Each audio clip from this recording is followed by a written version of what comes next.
మీ అందరికీ నా వందనాలండి. దేవుని సన్నిధిలో దేవుడిచ్చిన అవకాశాన్ని బట్టి నా హృదయపూర్వక వందనాలు చెల్లిస్తున్నాను. మీ అందరూ బాగుండాలని, దేవుని సన్నిధిలో ఎదగాలని ఆశతో ప్రార్థిస్తున్నాము. అంతేకాకుండా జకర్యా గ్రంథం 3వ అధ్యాయం 2వ వచనం చదువుకుందామండి. సాతాను యెహోవా నిన్ను గద్దించును, యెరూషలేమును కోరుకుని యెహోవా నిన్ను గద్దించును, ఇతడు అగ్నిలో నుండి తీసిన కొరివి వలె ఉన్నాడు కదా. ఎవరి గురించి చెప్తున్నారండి? యెహోషువ గారి గురించి చెప్తున్నారు. యెహోషువ గారి గురించి సాతాను జకర్యా గారు ఈ యొక్క డిస్కర్షన్ చూస్తున్నారు. అంటే పరలోకంలో జరగబోతున్న సందర్భాన్ని ఈ జకర్యా గారు దర్శనం ద్వారా చూస్తున్నారు. ఏ విధంగా అంటే సాతాను దూత యెహోషువ గారి గురించి ఒక మాట చెప్తుంది. ఆ మాట ఏంటంటే, యెహోషువ మలిన వస్త్రములు ధరించిన వాడై. మలినం అంటే పనికిరానిది, మైలపడినది, ఎందుకు మలినం అయిపోయింది, ఇంకెందుకు నిషేధం అయిపోయింది, దేనికి పనికిరాని దాన్ని అయ్యో మలినం అయిపోయింది అంటారు.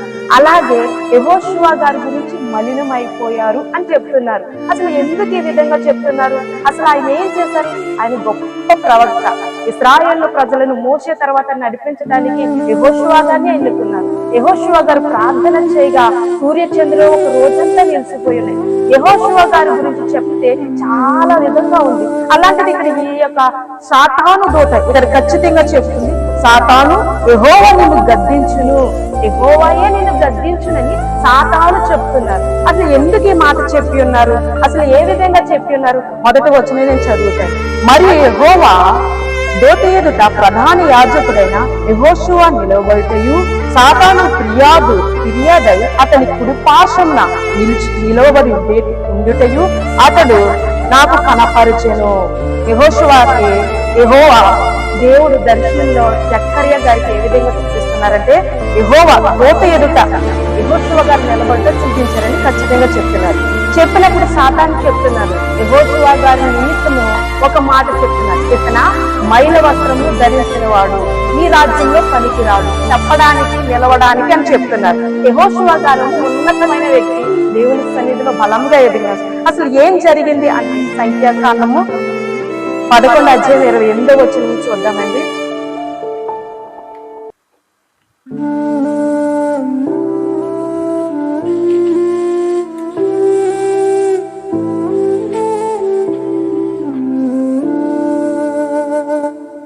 ఇక్కడ 11వ అధ్యాయం 26, 27 కూడా చదువుతాను. ఆ మనుషులలో ఇద్దరు పాలెములో నిలిచి ఉండేరి. వారిలో ఒకని పేరు ఎల్దాదు, రెండవ వాని పేరు మేదాదు. వారి మీద ఆత్మ నిలిచి ఉండేది.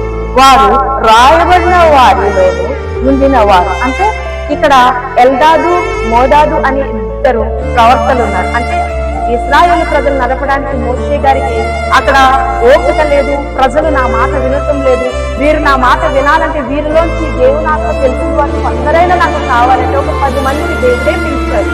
పిలిచి నేను నా స్వరము వారికి వినిపిస్తానని దేవుడు స్పష్టంగా మాట్లాడినప్పుడు వారిని పరిశుద్ధులుగా రమ్మని మోషే గారితో పాటు వారిని కూడా అక్కడ నిలబెట్టినప్పుడు అందరి మీద దేవుని ఆత్మ నుంచి అందరూ దేవుని మాటల చేత ప్రవచించారట. అందులో ఇద్దరు, వారి పేరు ఏంటంటే ఎల్దాదు, రెండో వాని పేరు మోదాదు. వీరిద్దరూ ప్రవచించుచున్నారట. ఎలాగా? వారి మీద ఆత్మ నిలిచి ఉండేది. వారి మీద ఆత్మ నిలిచి ఉండేది. వారు రాయబడిన వారిలోను ఉండియు. అంటే వారిద్దరు కూడా ఆత్మ నిలిచిన వారై ఉన్నారు. వారి పేర్లు ఉన్నాయని చెప్తున్నారు. వారు గుడారముకు వెళ్లి తమ పాలనలో ప్రవచించేది.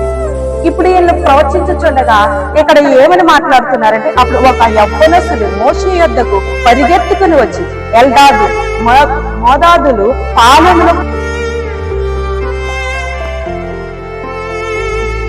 మాట్లాడుచున్నారని చెప్పగా, ఆ మాట వినగానే మోషే ఏర్పరచుకొనిన వారిలో నూను కుమారుడును మోషేకు పరిచారకుడైన యెహోషువ, మోషే నా ప్రభువా వీరిని నిషేధించమని చెప్పింది.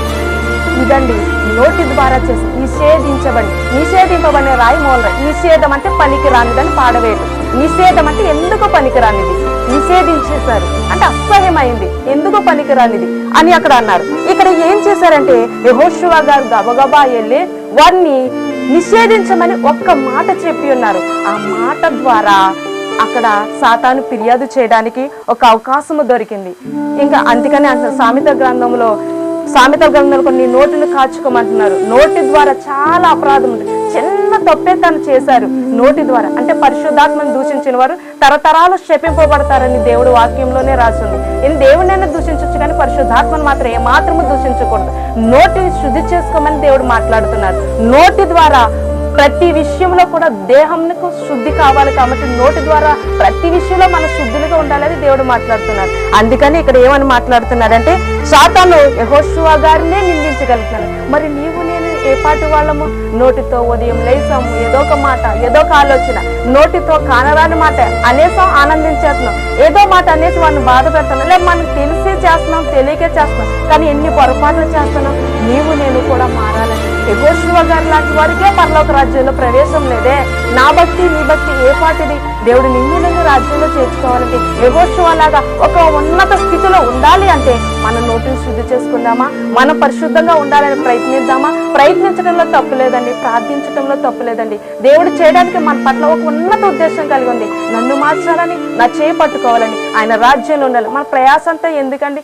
దేవుని సన్నిధిలో ఎదగాలనే కదా. ఆయన రాజ్యాన్ని కోల్పోకూడదు. కాబట్టి యెహోషువ వలె దేవుని సన్నిధిలో ఎదగాలంటే సాతానికి అవకాశం లేకుండా ఈ లోకంలో దేవుని యొక్క మాట ద్వారా బ్రతకడానికి మన నోరుని శుద్ధి చేసుకున్నాం. ఈ చిన్న ప్రార్థన చేసుకున్నాం. దేవానికి స్తోత్రాలు చెల్లిస్తున్నాను. యెహోషువ గారు అయ్యా సాతాను ఎలాగైతే ఫిర్యాదు చేశారో ఆయన ఫిర్యాదును చూసి యెహోషువ గారి నిమిత్తము ఆ మైలు వస్త్రములు తీసివేసి ప్రశస్త వస్త్రములు ధరించుడి అన్నావు ప్రభువా. నువ్వు ధరించడానికి ఇష్టంగా ఉంది. గొర్రె పిల్ల రక్తంలో మా వస్త్రములు ఉతుక్కుకోవడానికి, మేము శుద్ధులుగా ఉండడానికి మా హృదయాన్ని శుద్ధి చేయండి. నా నాలుకను నోటిని కాల్చండి. నోటి ద్వారా అపవిత్రమైనవి విడిచిపెట్టుకుని ప్రభు సన్నిధిలో ఎదగడానికి కృప దయచేయమని యేసు నామములో ప్రార్థిస్తున్నాము తండ్రి.